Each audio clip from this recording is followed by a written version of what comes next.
The narrow road twisted through towering pines that seemed to scrape the belly of a leaden sky, their needles whispering secrets long forgotten. Emily gazed out the passenger window, her fingertips absently tracing patterns in the condensation that clung to the glass. Leaves of crimson and gold pirouetted through the chilly air, fluttering down like dying embers to blanket the forest floor in a tapestry of decay. The scent of damp earth and moss seeped into the car, mingling with the faint aroma of pine to create an intoxicating perfume of the wild. Daniel's hands gripped the steering wheel tightly, knuckles whitening with each sharp curve. Though he forced a smile whenever he caught Emily's eye, the tension etched on his face betrayed his unease.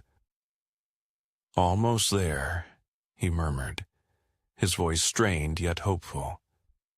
They had left the cacophony of the city behind in a desperate bid to rekindle what was slipping through their fingers. A relationship frayed by late nights at the office and words left unsaid.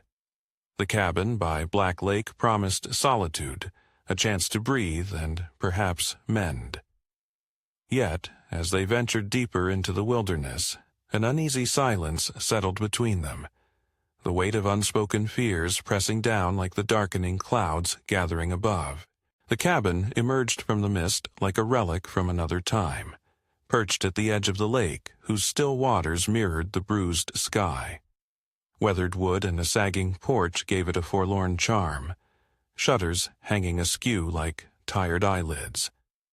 There was something else, a sense of abandonment that stirred a prickling at the back of Emily's neck. Stepping out of the car, she inhaled deeply, hoping to fill her lungs with peace, but the air was sharp with the scent of dampness and something vaguely metallic. Daniel hauled their bags from the trunk, his gaze sweeping over the structure with a mix of skepticism and forced optimism. "It's rustic," he offered, attempting levity. Inside, the cabin greeted them with shadows deepened by years of neglect. Dust motes danced in the feeble light filtering through grimy windows, settling on furniture draped in ghostly white sheets. A stone fireplace dominated one wall, its hearth cold and filled with ash. Emily ran her fingers over the rough surface of a wooden table, tracing the grooves left by someone long gone. "It's perfect," she said softly, trying to convince herself as much as Daniel. But the floorboards creaked underfoot like whispered warnings, and the forest outside pressed close, branches clawing at the panes as if seeking entry. As dusk settled like a shroud, they worked to breathe life back into the cabin.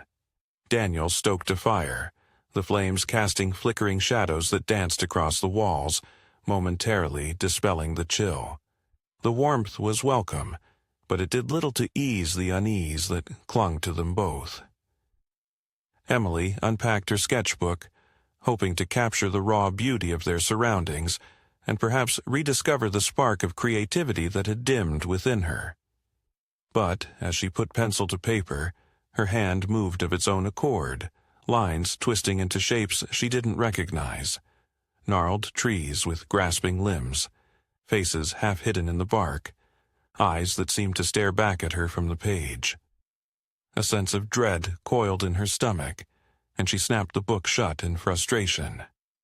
"I'm going for some air," she announced, though Daniel was absorbed in fiddling with an old radio he'd found on a shelf, static hissing from its ancient speaker. "Maybe we can pick up a station out here," he muttered without looking up. The air outside was crisp, the sky now a tapestry of deep indigo pierced by the first stars. Emily wandered toward the tree line, drawn by a glint among the roots.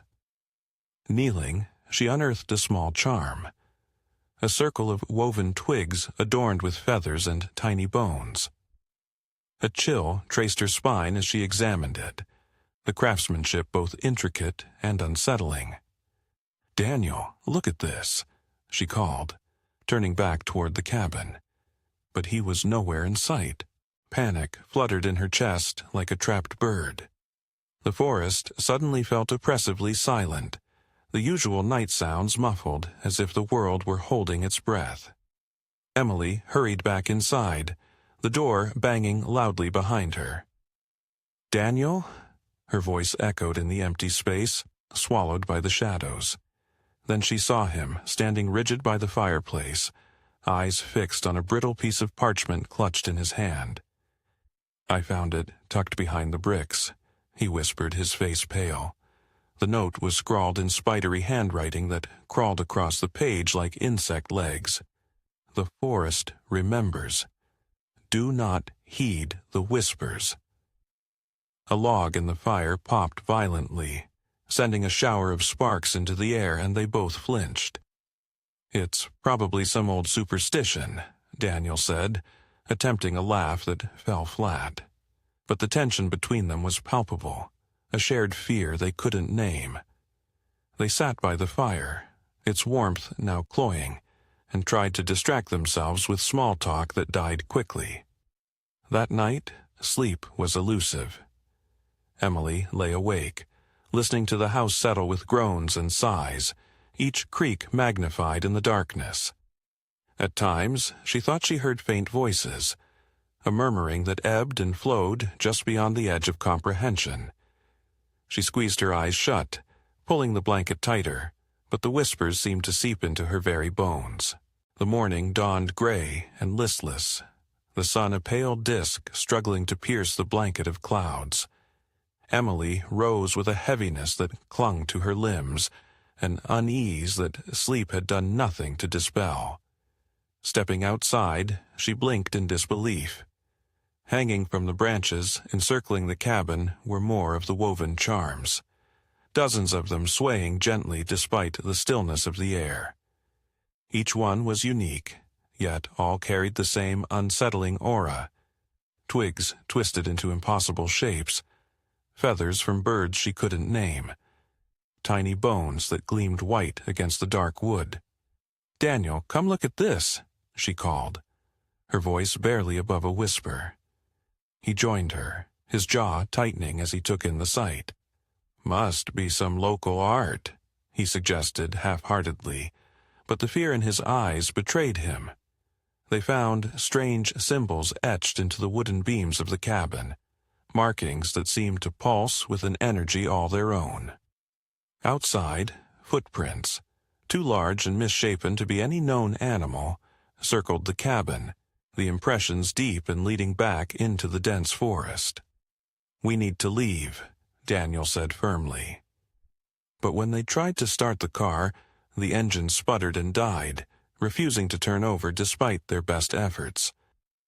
"We'll hike out," he decided, shouldering a backpack. But every path they took twisted back on itself, a labyrinth of trees that led them in circles until, exhausted and disoriented, they found themselves back at the cabin. The forest seemed to mock them, the rustling leaves whispering secrets they couldn't understand.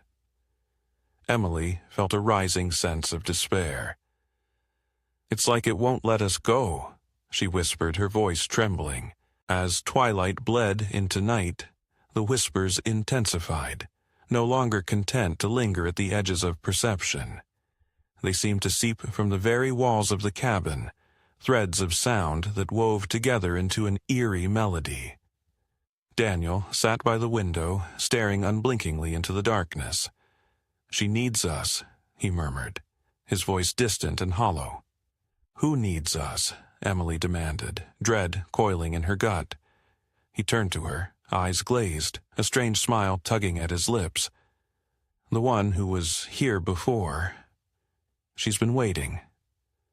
Before she could respond, he stood and walked out into the night, the door swinging shut behind him with a finality that echoed in the silent room. Panic surged through Emily and she chased after him, but the forest seemed alive, branches reaching out like fingers to impede her path. The trees shifted, rearranging themselves, and she realized with mounting terror that she was being herded back toward the cabin. The whispers grew louder, almost deafening now, and she clapped her hands over her ears, tears stinging her eyes. Back inside, the fireplace roared to life on its own, flames licking hungrily at the air. In their chaotic dance, a figure began to take shape.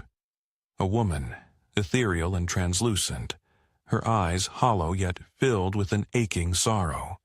"Free me," the apparition breathed, her voice a fragile thread.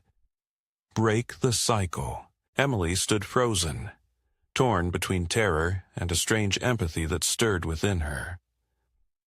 "How?" she managed to whisper, her throat tight. The woman gestured toward the charms and symbols that surrounded them. "They bind me here. Destroy them, and I can rest." The weight of responsibility pressed upon Emily, but steeling herself, she nodded. Racing against her own fear, she tore the charms from the trees, ignoring the way the branches seemed to claw at her skin. She scraped away the symbols etched into the wood, her fingers raw and bleeding. Each act of destruction was met with a furious howl from the forest, the wind whipping into a frenzy that tore at her clothes and lashed her face with needles of rain. The whispers rose to a cacophony, then abruptly ceased as the last charm shattered in her hands. Silence fell, profound and startling. The apparition appeared once more, now standing outside among the trees. "Thank you," she said, her form dissolving into the mist. Daniel stumbled out of the forest, collapsing into Emily's arms, his eyes clear but haunted. "I was lost," he murmured. "She showed me the way back." Together they returned to the cabin, now eerily still. The storm had passed, and the first light of dawn peeked over the horizon. The car started without hesitation, the engine purring as if nothing had been amiss. As they drove away, the tension that had gripped them began to ease, replaced by a fragile sense of relief. Emily rested her head against the window, watching the forest recede. "Do you think it's over?" she asked softly. Daniel reached over to squeeze her hand, his grip warm and reassuring. "I hope so," he replied, his gaze fixed on the winding road ahead. But as they turned onto the main road, Emily noticed a small charm hanging from the rearview mirror. A circle of woven twigs adorned with fresh feathers, swaying gently as if in farewell. Her breath caught, heart pounding. "Daniel, did you?" she began, but when she reached to touch it, the charm crumbled to dust, carried away by a breeze that whispered through the open window. They shared a silent glance, the unspoken understanding passing between them like a shadow. The memory of the cabin and the whispers lingered, a reminder of the unseen forces that dwell just beyond the veil, and the fragile thread that binds the past to the present. As the miles stretched behind them, Emily felt a renewed appreciation for the fragile connections in her life, vowing not to let them slip away again. The forest was behind them now, but its lessons had taken root. A haunting echo that would stay with them, a story etched into the fabric of their lives.